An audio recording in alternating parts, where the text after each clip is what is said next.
We're going to examine Thomas, also known as Didymus the Doubter. Thomas is named in all lists of the 12 apostles, but is a major character only in the Gospel of John. Thomas is actually prominent in John's Gospel with his insistence on the physical proof of Christ's resurrection. The saint Thomas is, of course, famously skeptical. And Thomas places his fingers in Christ's wounds, both in his hands and on his side, giving birth to the phrase Doubting Thomas.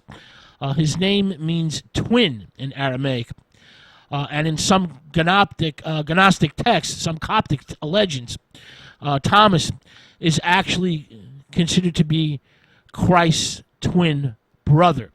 The Gospel of Thomas, a Coptic mid-2nd century A.D. text, which was discovered in Egypt in 1945 and later published in 1959, may actually contain genuine words of Christ that are preserved nowhere else.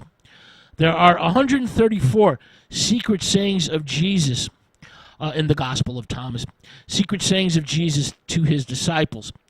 There's also the Infancy Gospel of Thomas, a 3rd century Gnostic text, which features a collection of miracle stories about the child Jesus.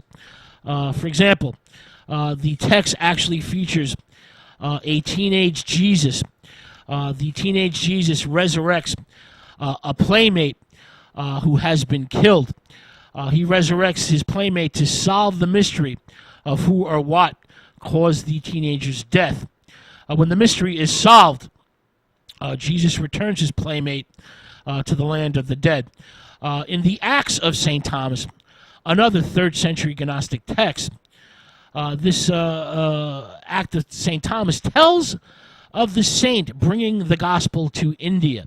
The legend has it that Christ arranged for Thomas to be sold into slavery to an Indian prince who was then visiting Jerusalem. Thomas is then taken to India. He baptizes the prince as well as many others. In another legend, Thomas sees a huge beam of timber floating on the sea near the prince's court, the prince that he has converted to Christianity. The prince, with many men and elephants, cannot bring this massive timber to shore. Well, Thomas he asks the prince that the timber be used in building a church, and the request is granted. The saint then drags this huge timber easily ashore. He does this with a piece of pack thread. In yet another legend, Gandaphoros, an Indian king, gives Thomas money, a rather large sum, to build a palace. But Thomas spends it on the poor instead. This, of course, angers the king. But the king's recently deceased brother tells the monarch in a dream about the palace that Thomas's generosity has built for him in heaven, and Thomas is spared. But another king, angered that Thomas had, converted his wife, completes the job of Thomas's martyrdom. This king feels that Thomas has bewitched his wife when he converts her to Christianity. And Thomas is said to have been pierced through the heart. He's said to have been martyred in Malapur. Thomas is tortured with red-hot plates and then pierced in the heart by 4 spears, according to this Gnostic tradition. St. Thomas founded Christian churches in Malapur and Malabar. And when the Portuguese explorer Vasco da Gama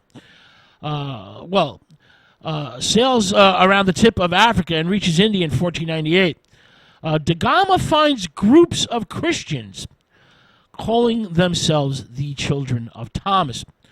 Of course, it is possible that Nestorian Christian or Byzantine Greek Orthodox missionaries traveled into India, establishing churches there. But the story of St. Thomas in India, establishing churches in Mylapore and Malabar, is certainly possible, if not probable. Thomas is the patron saint of masons and architects, and his feast day is July 3rd, and his symbol is a builder's square. The simple fact is that the apostles disappear from the pages of the Bible without giving us much of a clue as to where they all went. There is no mention of their fates in biblical literature, even though many Christians believe otherwise. The Gospels do not tell us what happens to the apostles. The missionary activities and deaths of the apostles were first told in legends via the oral tradition. But by the 2nd century A.D., literature devoted to the lives and deaths of the apostles begins to appear throughout the Roman Empire in mostly anonymous stories and texts. We don't know who the authors were that tell us about their travels, their deeds, and their martyrdoms. These Christian legends and tales, instruct us, entertain us, and propagate the faith, and fortify the status of the apostles as non-stop wonder workers and people who are beloved of Christ and chosen by God to deliver his message. They are the pioneers of Christianity. The apostles settled the church and watered the seeds of Christianity with their own martyred blood, their own life's blood. As a country becomes Christianized, they look back to the apostles for their spiritual Christian origins.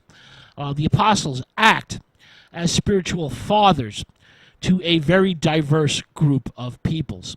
By the 3rd century A.D., many of these anonymous Coptic texts are translated into Greek, Aramaic, Latin, and Slavonic, becoming very popular. These texts, these Coptic